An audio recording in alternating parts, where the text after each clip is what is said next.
ไม่ทรงค่ะมาแทงเย้าค่ะเหมือนนะคะก็ติดมาเฮ็ดแหนผักกาดส้มแยมนี่ค่ะเนาะอ๋อค่ะผักกาดนี่ก็เขาก็ติดเจอผักกาดจังไหนค่ะเนาะมันติดเป็นผักกาดขมนี่ค่ะเขาติเอาผักกาดได้กว่าตากให้มันเหี่ยวก่อนเลยค่ะเนาะ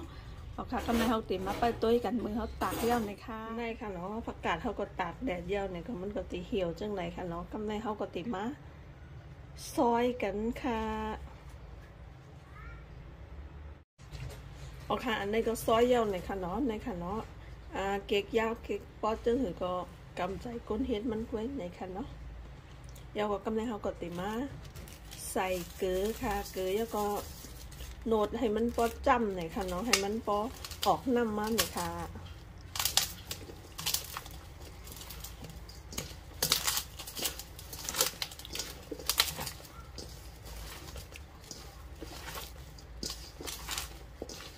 ในขนมอันนี้ก็เขาก็โนด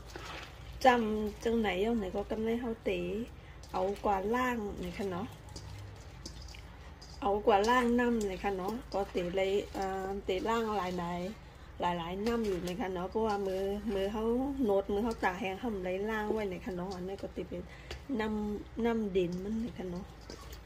เขาก็ตีเอากว่าล่าง2-3น้ำนะคะโอเคในขนมอันนี้เขาก็ล่างหลายน้ำย่อกันนี้เขาก็ติมาเจ็ดน้ำใบแข็งกำหนึ่งในขนมให้น้ำมันแห้งอีกหนึ่งค่ะวันน้ำมันแยดเย้าเนี่ยก็กันนี้เขาก็ตีถอกขึ้นในอ่างในขนม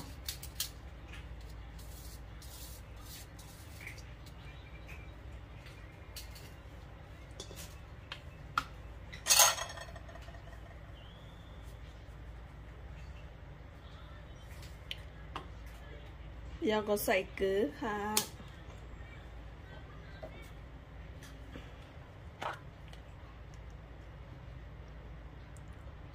ใส่มิ้นนิดอ่อนนึงค่ะ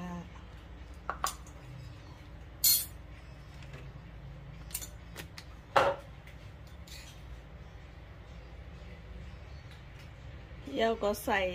อันนี้ก็จะเป็นเม็ดผักกีเนี่ยค่ะเนาะใส่เม็ดผักกีค่ะ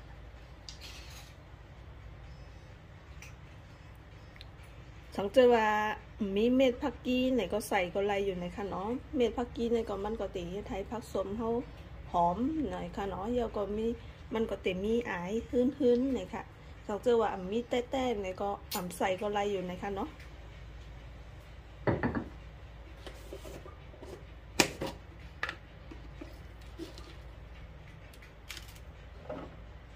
แล้วก็อันนี้ก็ตีเป็นหมักพริกผงเพชรเนี่ยค่ะเนาะ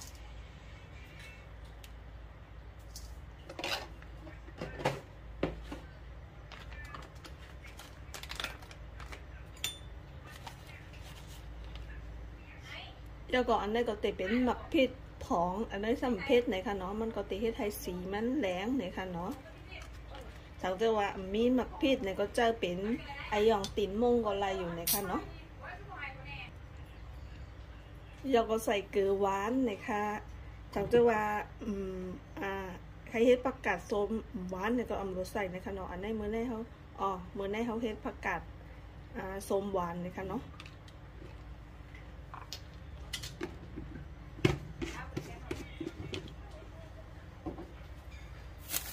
แล้วก็กำลังเขาก็เตะใส่ถุงมือแล้วก็โน้ตหน่อยค่ะเนาะเพราะว่าใส่ถุงมือเนี่ยมันเตะแสบมือมัน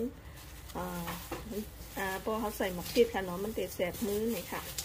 มือเขาก็เตะไม้เลยค่ะเนาะกำลังเขาก็ใส่แล้วก็เขาก็เตะโน้ตแทงกำนึงค่ะ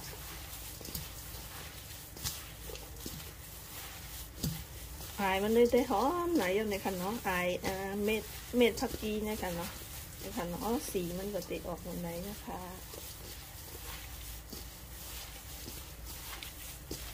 ไปกอเขาก็จ้ำเฮ็ดกินตัวไหนคะเนาะง่ายๆกล้วยอันก้นจานอยู่กรุงเทพเดียวก็เคยกินผักกาดส้มนะคะเนาะจานหาซื้อไรซื้อกินหยาบนั่นก็จ้ำเฮ็ดกินตัวไหนคะเนาะเฮ็ดง่ายๆกล้วยค่ะ ย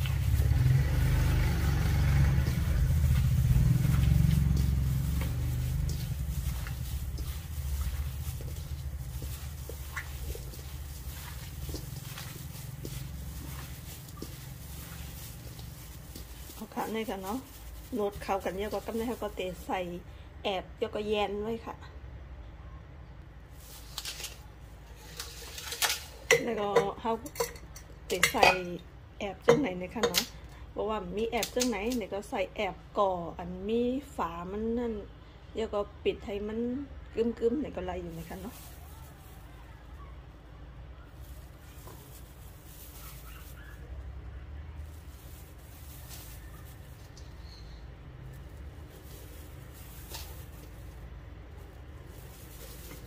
ก็เต็กอันให้มัน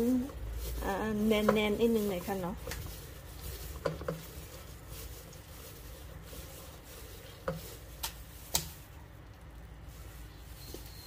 อันนี้ก็ไหวหมอกวงนึงก็กินไรเยอะหน่อยค่ะเนาะเพราะว่าเป็นผักส้มเขียวผักส้มน้ำเนี่ยแต่ไหววัน2 วันก็กินไรเยอะหน่อยค่ะเนาะเพราะว่าเมืองไทยเนี่ยมันเต็มไม้นี่ค่ะ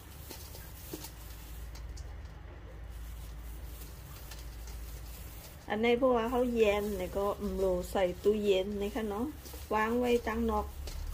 มันก็นี่ค่ะเนาะแต่มันเพราะว่าใครให้มันเจียวส้มเนี่ยก็เขาโหลเอากระตากแดดค่ะแล้วก็เต๊กให้มันแน่นๆค่ะ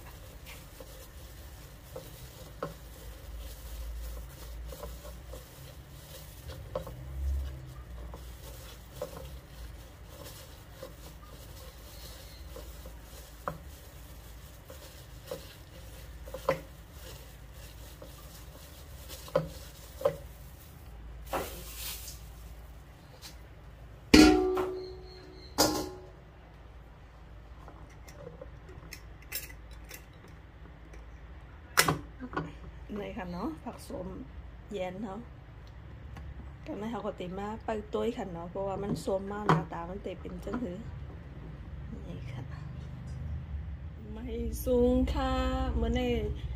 เขาก็ติมาเปิดแหนผักกาดส้มเย็นเลยค่ะเนาะอันเขาเย็นเลยมือวันนั้นค่ะเนาะติมาเปิดตัวค่ะว่าหน้าตามันเป็นจังหือเลยค่ะเนาะกันไม่เขาก็ติมาตักใส่หวานด้วยแล้วก็กินตัวในคันเนาะจ้องปลาส้มค่ะ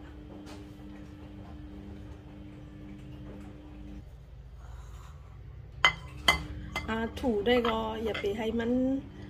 น้ำมันหน่อยค่ะเนาะเพราะว่ามันน้ำมันเห็นเขากัดจอกออกมาเนี่ยมันเตะซ่าหน่อยค่ะเนาะ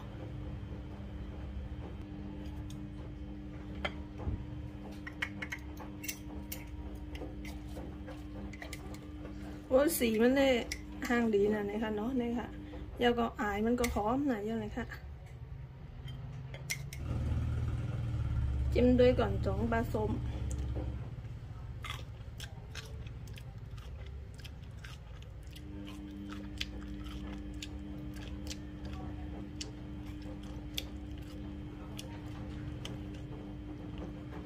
ก็กินไรยังไงค่ะเนาะ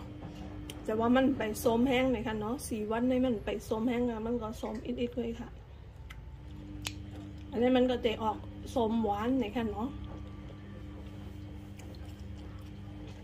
ใจมันก็กินไรเยอะหน่อยค่ะเนาะแต่ว่าเพราะว่าใครให้มันส้มแห้งๆก็โรย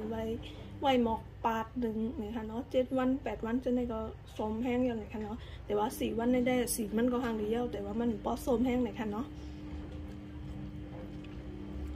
ออกค่ะย้อนกว่าก่อนเลยค่ะ